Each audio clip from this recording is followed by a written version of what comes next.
आप हैं बिहार संवाददाता के साथ और मैं हूं मनोज चतुर्वेदी। कर्पूरी ठाकुर के शताब्दी वर्ष में आज ये आयोजन किया गया है जनसुराज की तरफ से। प्रशांत किशोर के भी आने की उम्मीद है। 17 महीने से ज़्यादा हो गए प्रशांत किशोर जो है जनसुराज के माध्यम से बिहार के सुदूर गांव में जनता की आवाज़ बन रहे हैं। जनता को ये बता रहे हैं कि आने वाले समय में अपने बच्चों को वोट दीजिए, बिहार की तरक्की के लिए वोट दीजिए।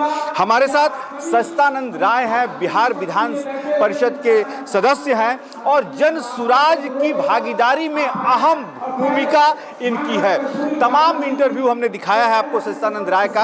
हमेशा जो है अपनी प्रखर आवाज के लिए जाने जाते हैं। सस्ता जी, आपका स्वागत है। बहुत बहुत धन्यवाद। कर्पूरी ठाकुर के जन्म शताब्दी समारोह मनाया जा रहा है ना। जनसुराज अपनी राजनीतिक पार्टी बनाने से पहले अपनी ताकत दिखा रहा है। नहीं, देखिए, ये जो सम्मेलन जो हो रहा है, हमारे एक मजबूत साथी संतोष महतो जी, जो कि अति पिछड़ा समाज से आते हैं और पूर्व में जनता दल यूनाइटेड के अति पिछड़ा प्रकोष्ठ के प्रदेश अध्यक्ष भी रह चुके हैं। जब उन्होंने जनसुराज का दामन थामा तो उनकी इच्छा थी कि कर्पूरी जी जयंती पर एक यहाँ सम्मेलन किया जाए। तो ये पूरी तरह से संतोष जी का और उनके सहयोगियों का मिलकर इस सम्मेलन किया गया है। हम लोग अपने आप को भाग्यशाली महसूस करते हैं कि उन्होंने लोगों को बार बार हमें बुलाया जा रहा है, आप समझ ही रहे हैं। तो स्थिति ऐसी है कि उन्होंने इस कार्यक्रम को किया है और उन्होंने हम लोगों को भी इसमें आमंत्रित किया, इसलिए हम लोग मंचासीन हुए हैं और मुझे पूरा विश्वास है कि प्रशांत जी भी इसमें शरीक लेंगे। सस्ता जी, 17 महीने का नतीजा सड़कों पर अब दिखने लगा।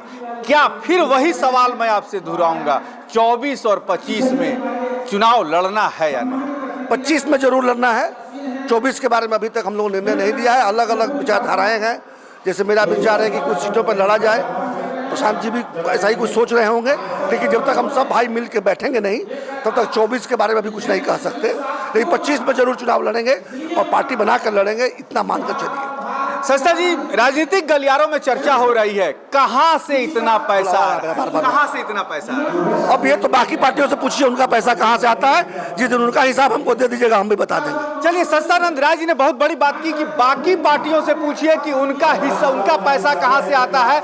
यदि वो हिसाब दे देंगे तो हम भी अपना हिसाब निश्चित तौर पर दे देंगे कि हमारा पैसा कहां से आता है। लालू का पैसा कहां से आता है, नीतीश का पैसा कहां से आता है और भाजपा का पैसा कहां से आता है, पहले वो बताएं तो जनसुराज भी बता देगा कि हमारा पैसा कहां से आता है। कैमरामैन प्रेम के साथ मैं मनोज चतुर्वेदी, पटना।